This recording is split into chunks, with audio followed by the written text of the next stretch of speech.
Let's move forward with the types of families, ठीक है, कि ये फैमिलीज होती क्या हैं, ठीक है। देखिए दुनिया के अंदर कोई भी फैमिली फॉर्मुलेट होती है, सही है, तो वो एक चीज से स्टार्ट होती है, ठीक है, उसको हम कहते हैं हाउस होल्ड। क्या कहते हैं मेरा बेटा? Any person who is living any part of the world is considered as household. यानी कि इसको हम एक तरह से इंडिविजुअल का भी नाम दे सकते हैं, ठीक है। अब ये जो हाउस होल्ड होते हैं बेटा, हमारे पास डिफरेंट तरह के हाउस होल्ड होते हैं, ठीक है। एक होता है single person house hold, singlehood वाली जो कहानी होती है, एक अकेला बंदा एक घर में रह रहा है, ठीक है। फिर हमारे पास होता है एक कपल हाउस होल्ड, जो लिव इन रिलेशनशिप भी हो सकता है,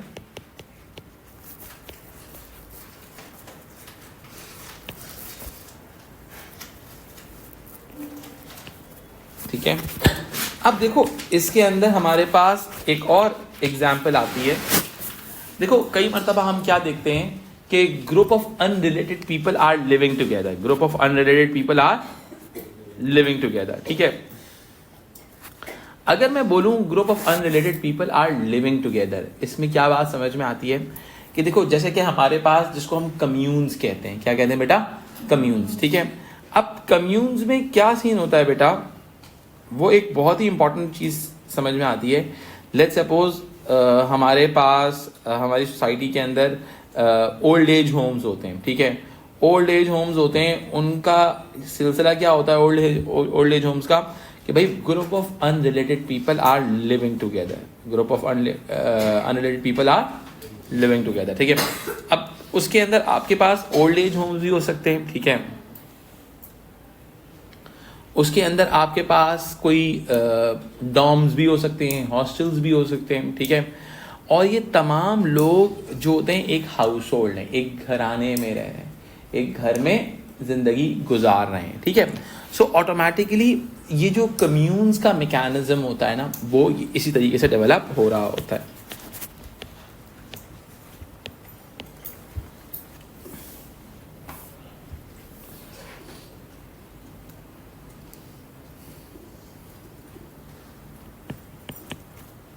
अब हुआ क्या, एक इंसान ने, एक हाउस होल्ड ने एक फैमिली को कंप्लीट करने का फैसला किया, ठीक है। अब इस मैकेनिज्म के अंदर हमारे पास दो ऑप्शंस आ जाते हैं। एक हमारे पास इनफैक्ट एक फैमिली की तरह रहने के लिए हमारे पास इनफैक्ट तीन तरह के ऑप्शंस होते हैं, ठीक है। कि भाई एक आप मैरिज कर लो, शादी कर लो और जिंदगी खुशी खुशी सोसाइटी के कन्वेंशनल तरीके से गुजारो, ठीक है। दूसरा हमारे पास एक तरीका होता है सिविल पार्टनरशिप का। अगर आपको कोई एज अ बॉय कोई बॉय पसंद आ गया है, एज अ गर्ल कोई गर्ल समझ में आ गई है, सही है, गे और लेस्बियन मैरिजेस आप अवेल कर सकते हो, ठीक है, ठीक है। फिर हमारे पास तीसरा तरीका होता है तू नहीं और सही और नहीं और सही, टेस्टिंग फॉर द पार्टनर्स, ठीक है। कोहैबिटेशन करते हुए आप अपनी जिंदगी गुजार सकते हो। समझ में आई बात? ठीक है, जिसको हम लिव इन रिलेशनशिप का नाम देते हैं, ठीक है। देखो मैरिज हो गया या सिविल पार्टनरशिप हो गई, ठीक है। Marriage is considered as a civil contract,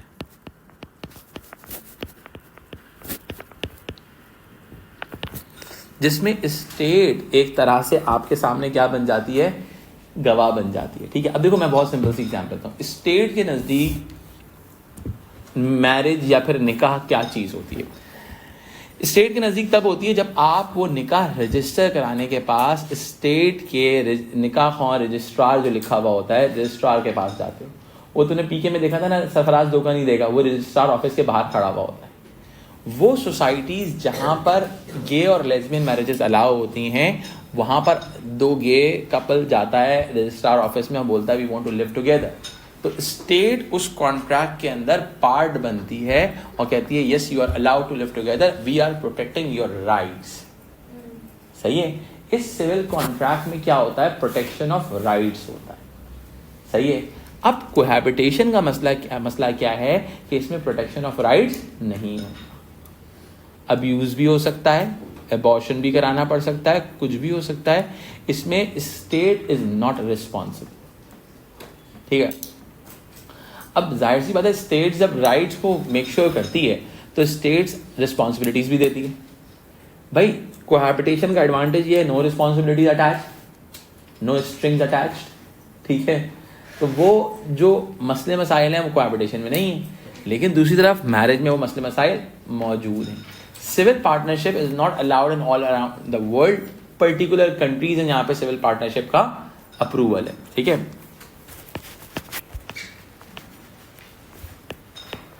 gay and lesbian relationships, ठीक है, cohabitation is more about live in relationship but restricted in few countries.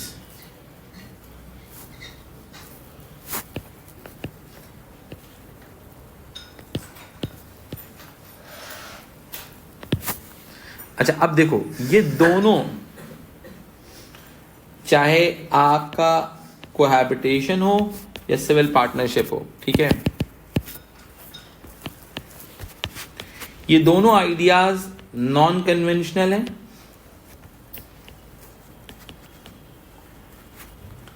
Restricted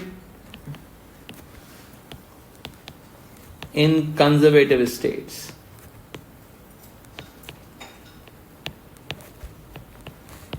conservative states के अंदर ये दोनों रिस्ट्रिक्टेड हैं। सही है, समझ में आई बात? ठीक है, बट दूसरी तरफ हम मैरिज की बात करते हैं तो मैरिज भी दुनिया के अंदर डिक्लाइन का शिकार हो रही है। डिक्लाइन का शिकार क्यों हो रही है? क्योंकि लोग जो हैं रिस्पॉन्सिबिलिटी, भाई मैरिज का सिंपल सी बात है, यूएस के अंदर अगर आपने शादी की, ठीक है, और आपने डिवोर्स की तरफ चले गए तो इज्जत के साथ 50% प्रॉपर्टी अगली पार्टी के नाम हो जाएगी। सही है, तो वो तो नाइटमेयर बन जाता है आपकी ज़िंदगी का कि भाई मैंने, तो आप लोग बोलते हैं भाई rather than going for the marriage, सही है, कोहैबिटेशन में ज़िंदगी गुजारो और उसी तरीके से रहो जिस तरह फैमिली रहती है, लेकिन आप कोहैबिटेशन में रह रहे हो। No civil partnerships, sorry, no civil contracts involve. ठीक है,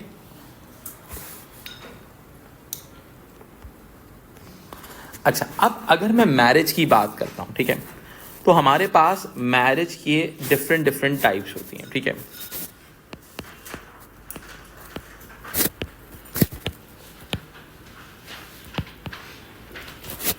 ठीक है, अब देखो इजी समझते हैं। मोनो का मतलब सिंगल होता है, मोनोगैमी। मोनोगैमी का मतलब क्या होता है? One male and one female,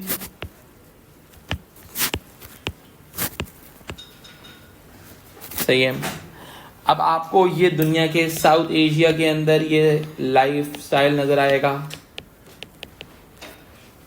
ठीक है। क्रिश्चियन लाइफ स्टाइल के अंदर भी, क्रिश्चियन जो नैरेटिव है उसमें भी मोनोगमी का कॉन्सेप्ट है। अब हम इसको आगे लेके चलते हैं टाइप्स ऑफ मैरिज को, फिर हमारे पास आता है पॉलीगैमी।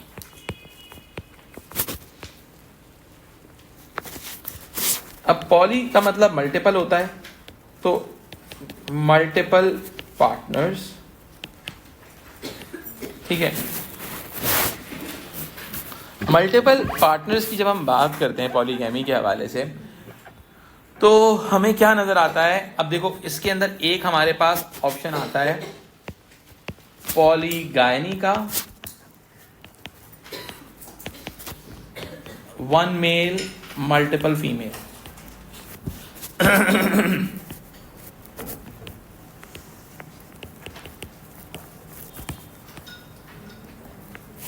अब वन मेल मल्टीपल फीमेल, अब ये कहां पे कॉन्सेप्ट है? ये मिडिल ईस्ट का कॉन्सेप्ट है। आपको मिडिल ईस्ट अरब कल्चर में ये नजर आएगा। फिर आते हैं आगे हम पॉलीएंड्री,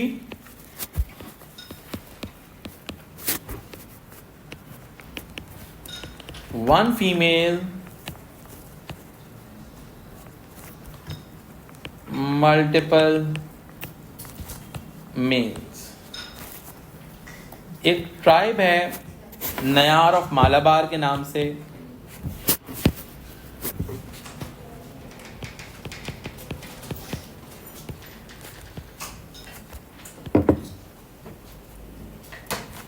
ठीक है। सर एक और भी तो है, टोडर ट्राइब करके जो मैं आ रहा हूँ। ट्राइब्स इन तिब्बत,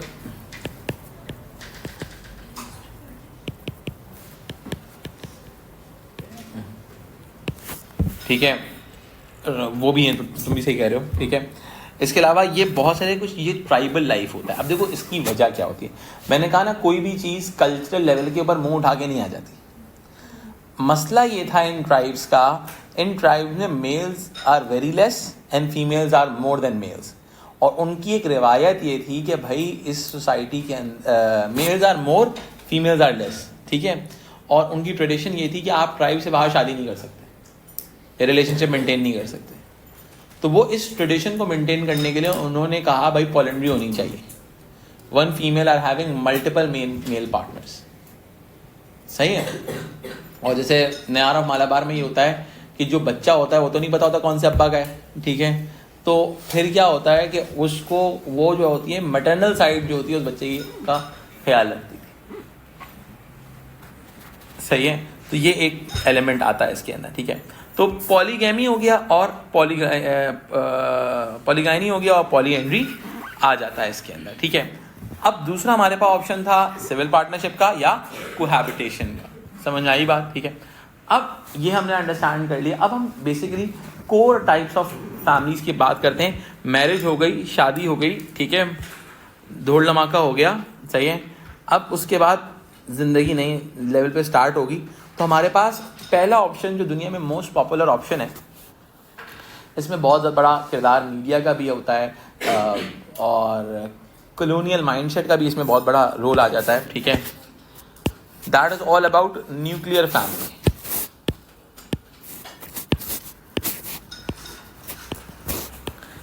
अभी हम पढ़ेंगे दुनिया में यूनिवर्सैलिटी ऑफ न्यूक्लियर फैमिली के बारे में बात होगी, सही है। बहुत सारे जो वेस्टर्नाइज सोशियोलॉजिस्ट हैं वो न्यूक्लियर फैमिली को एक डोमिनेंट फैमिली सेटिंग के तौर पे स्टडी करते हैं, ठीक है। तो न्यूक्लियर फैमिली यहाँ पर एक बात समझ में आती है। न्यूक्लियर फैमिली का मतलब क्या होता है बेटा? 2 generation family, generational family like parents and children.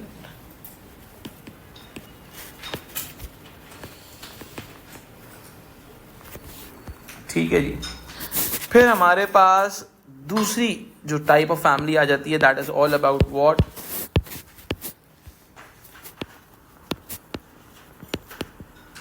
Extended family, ठीक है। एक्सटेंडेड फैमिली की बहुत सारी टाइप्स होती हैं, ठीक है।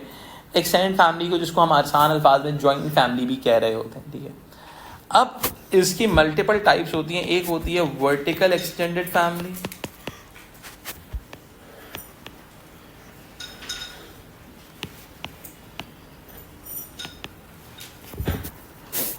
ठीक है, जिसमें आ जाता है ग्रैंड पेरेंट्स,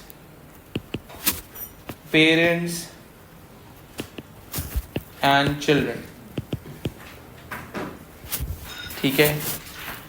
फिर हम अगर बात करते हैं इस चीज़ के हवाले से आगे बढ़ते हैं, तो हमारे पास दूसरा ऑप्शन इसमें आ जाता है horizontal extended family,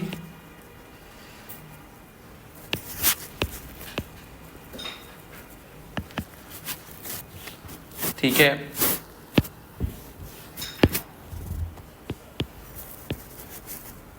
uncle aunties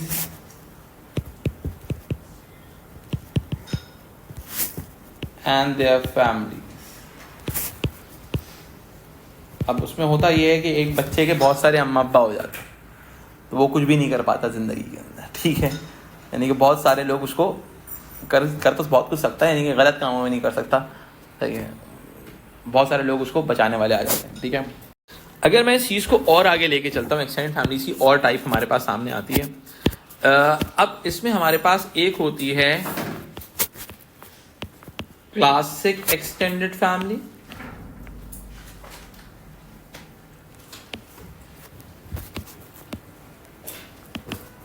ठीक है। अब क्लासिक एक्सटेंडेड फैमिली कौन सी होती है बेटा? जिसमें ये सारे लोग लिविंग टुगेदर, साथ रह रहे होते हैं, मोहब्बतें बांट रहे होते हैं, सही है। फिर हमारे पास दूसरी चीज क्या हो सकती है? होती है मॉडिफाइड एक्सटेंडेड फैमिली। याद रखना, नजर से दूर, दिल के पास, ठीक है। अब ये क्या होती है modified extended family? Not living together,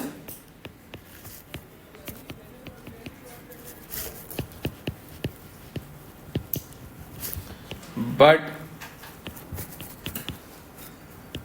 technologically connected, ठीक है। बट टेक से, फोन्स के थ्रू कनेक्टेड रहते हैं। बहुत सारे लोग समंदर दूर पार होते हैं, ओवरसीज होते हैं, but they are connected with their families, सही है। तो ये हमारे पास एक्सटेंडेड फैमिलीज की टाइप हो गई। फिर हमारे पास मैरिज के थ्रू कुछ और फैमिली स्ट्रक्चर्स भी डेवलप होते हैं, थोड़ा सा उसमें नॉन कन्वेंशनल टच भी आ जाता है, ठीक है।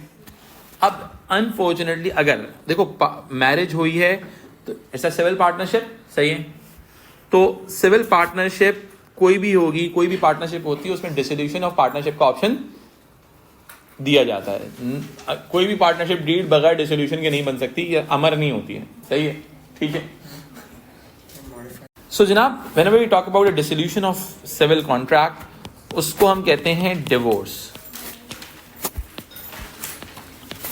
अच्छा, अब डिवोर्स, कोहैबिटेशन में डिवोर्स की जरूरत नहीं होती है।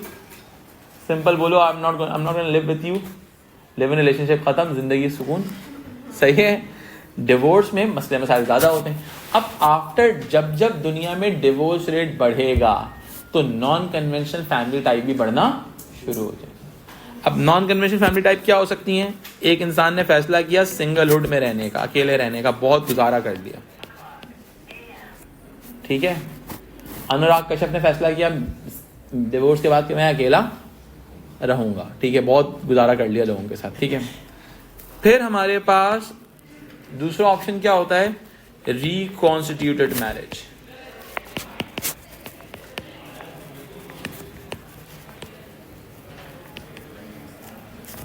ठीक है।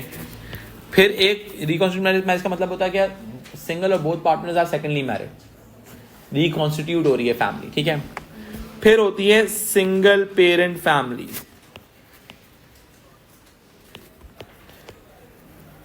अब एफ्रो कैरिबियन फैमिलीज में सबसे ज्यादा सिंगल पेरेंट फैमिलीज होती हैं। Mothers are taking matrifocal family structures हैं, ठीक है। सिंगलहुड आ गया, रिकॉन्स्टिट्यूट मैरिजेस हो गई, फिर आपका सिंगल पेरेंट फैमिली हो गई। फिर लोगों ने कहा शादी से हमने बहुत नुकसान उठाया तो हम रहेंगे कोहैबिटेशन के अंदर। समझ में आई बात? सो ऑटोमेटिकली डिवोर्स के बाद नॉन कन्वेंशनल फैमिली टाइप्स बढ़ जाएंगी। क्या बढ़ जाएंगी बेटा? Non traditional,